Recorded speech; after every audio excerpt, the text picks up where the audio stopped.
Good morning, afternoon, or evening, everyone out there. How are you doing? I hope your Thursday is going good. My Thursday is going. That's the best that I can say. It's going. I'm still here and I'm still going. I've realized how strong I've become over the last 10 years after my mental health breakdown because the amount of things that I've had to deal with since that period of time has been overwhelming, but yet I have still been here. I've been managing things where a lot of people would not be able to even do all the things that I'm doing. So on to this thing about case management. I started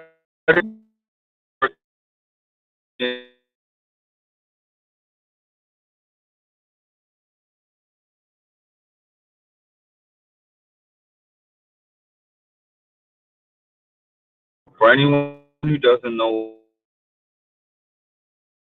and my experiences with my mental health diagnosis are clinical depression and anxiety disorder, general anxiety disorder, agoraphobia, and panic disorder. Those are my, the things that I've learned, home treatment, and things that I've been getting my peer certification and positions. Well, I say that because I'll never have a title. What made me want to transition from a peer counselor to a case management in the first place? Well, as I'm starting this, I'm realizing my answer to this, but I don't have a long time as per usual. So I'm just going to summarize as the best that I can. When I started as a peer counselor in 2013, things were different. Peer counseling literally was peer counseling. I was running groups at that time when I first started. I was a volunteer, I was running groups, and I remember the first group that I ever ran was called Peer Recovery. And basically, I would just start the group. I used to bring articles into the group, and then people started just wanting to talk about the issues that they've been going through with their week. They wanted to talk about their family issues, or they wanted to talk about their personal matters. And the group kind of became about that. I would give some coping tools and activities of daily living skills, but really it was just a place for them to be able to vent and experience some empathy and compassion from myself and from the group. So I loved doing that job. And then when I started to feel like I could go back to full-time work, I made a choice to do full-time work as a peer counselor where I had my own office and I would meet my peers basically in the office, and we would have 15 to 30-minute sessions where they would talk to me about what's going on at home, or they would talk to me about what they're experiencing when they talk to their therapist, or if they're having good or adverse effects to the medications they're taking, etc. And I also loved that. There were parts of it that I didn't love, but it's just the job. There's always going to be job things that you don't like. But for the most part, aside from the money that they were paying me, which was wild, were they underpaying me by a significant margin. But the job itself, I actually liked quite a bit. Then the pandemic happens, and then things change, options open up. I get a job with an insurance company, and that's when I saw the business side of the mental health field and started to understand the business side. So, in other words, once I got in there, I realized a lot of this is about money. I know a lot of things are about money, but you get a chance to see that firsthand working for an insurance company. But the other thing is not just that, they changed the peer counseling position to make you have to do a lot of case management duties. They even started to put it in the job description because a lot of peers were complaining. They didn't even have a peer counseling orientation. They had the peer counselors do case management orientation because they said it's basically the same thing. It's not basically the same thing. The case manager just connects you with your providers. Essentially, they figure out, okay, who's your support system, who's your emergency contact. Do you have a primary care physician? If no, let me set one up. If yes, let me set up your appointment. Are you seeing your dentist? Are you seeing your optometrist? Are you seeing, do you have you gotten tested for this? Have you gotten tested for that? If no, let's schedule a test. It's basically just connecting you with all your services that your insurance plan provides for you. That's case management. So that's nothing like peer counseling. So for them to say, oh, you're a peer counselor, but must be familiar with case management duties is basically lying to get a cheaper, a lower paid case manager doing peer counseling. So I said, I complained about it for years, for like 4 years. I'm like, this is not peer counseling. This is not peer counseling. I had a manager tell me I was doing the bare minimum because I was only doing peer counseling. And I'm like, that's the job that I signed up to do. So at the end of the day, I said, you know what? If they're going to hire me as a peer counselor and make me do case management work, but pay me less than a case manager, I'm just going to leave the peer counseling field and become a case manager so that I can get paid at least somewhat appropriately. So that's what I did. And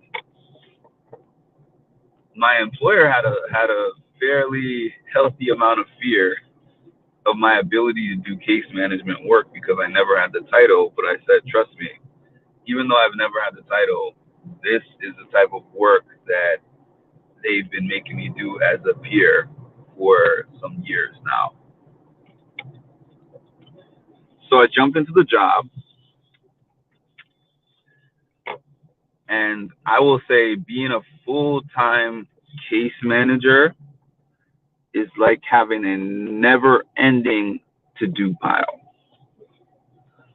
So I leave my house in the morning, and I know that everybody that I see is going to have some incredible need. They have serious physical health problems, like they have diabetes, or they have high blood pressure, they have Crohn's disease, they have MS.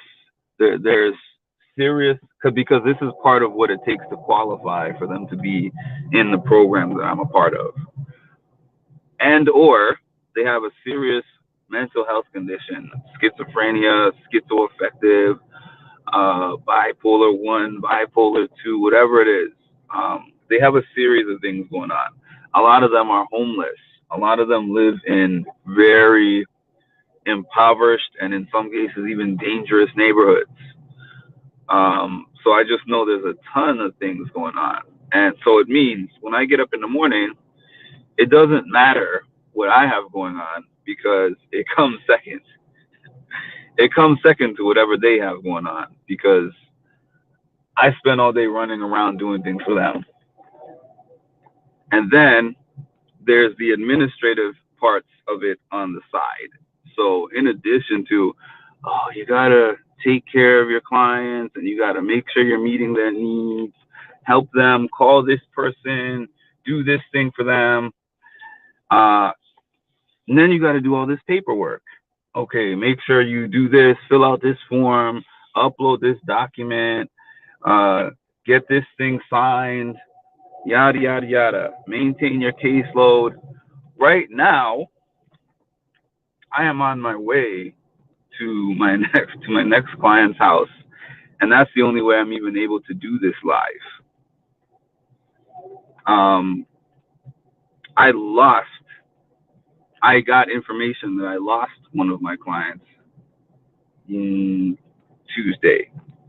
I was supposed to be meeting with that person today, and fortunately, I got the call beforehand so that I didn't end up having to walk into a situation that I wasn't prepared for. But I informed the people that I needed to inform this morning, and it was like, okay, this is the protocol. This is what you have to do. This is what you have to report. And also make sure that you have time to take care of yourself because it's a loss for you too, right? This was said when I logged in the morning. And then an hour later, I have a meeting. Then I had to make phone calls. And then I had to get in another meeting. Now I'm on my way to somebody's house. What I'm trying to say is, oh, make sure you make time for self-care. It's not possible. It's not possible with this position. The only way that you can figure out some form of self-care that will keep you from breaking down while doing a job in this field is if you find ways for the self-care throughout the day. For instance, when I come back home from a really tough home visit with one of the clients, which I had one the other day where it was wild. I was in there, the whole family was in there. They were all trying to explain to me who's right and who's wrong and all these dynamics going on. And I'm trying to talk to the actual client and everyone else is trying to talk to me at the same time. It was a lot. So even though I didn't have a break technically at that point in time, I took one because I'm like, if I go endlessly and I don't take the break and then I have a breakdown, who's going to take care of me? And I've been in that position before. That's why I'm actually thankful for the breakdown that I had 11 years ago now, because without that, I would not have understood that a company is always going to push you to your limits. And then if you get to the point where that limit has been reached, they will replace you because there's going to be somebody better, younger, newer, fresher. There's always going to be someone that they can throw in there for you. And they're not going to be concerned about what happens to you afterwards. So I'll be in there, but I give the pushback always of my self-care comes first, because y'all are not going to take care of me when this puts me to the brink, because that's exactly what happened to me in the other case that I'm talking about. And I'm the type of person who only has to learn a lesson one time for it to stick. And that lesson was clear. When I had problems at that job with my anxiety and my panic attacks, they replaced me quick, a couple of weeks maybe less than that. And they lied to me about it too, because they had me train that person who replaced me, as a matter of fact. And I had given that job, I wasn't there the longest amount of time, but I gave them a solid 8 months or so, and everyone liked me at the job. But as soon as they felt like it's too stressful for him and he can't handle this, I'm out of there. And then I was without an income, and then I went a long time without an income, and then I had to get on Medicaid, and then I had to get on government benefits, SNAP benefits, all those things. I was on all of that because I didn't have a way to support myself when they pushed me to a point where I couldn't work anymore. So now I'm at a point where when I see it coming, I avoid it. Unfortunately, right now, I'm still in a period of time where I'm in my probation period at work. My first 90 days, I think I've completed maybe what are we? I guess I've completed almost 60 days, so I have about 1 month left. But when I get to my 90 days, I'm going to be using my time liberally. I say all that to say I'm going to end it like this. I have so much respect for the people who do social work and case management for years. I'm 2 months in, and it feels like I've been doing this for 10 years in these 2 months. Um, and my only goal here, as I have told my supervisor, so I don't care who ends up seeing this, I said this to my supervisor. I have my goal of maintaining this, doing this for 1 year. And then when that year is done, I will be seeking transfer to a totally different department. But I'm getting this hands-on experience, feet to the pavement, feet to the pavement, and I'm right in there. So I'm doing it so far. I'm doing it so far. It's very stressful. It's the hardest thing I've ever done, job-wise. But it's just something to add to the personal resume, the life resume, the job resume, and we keep it moving. So hope everybody has an amazing rest of your day, Thursday. We will talk again soon.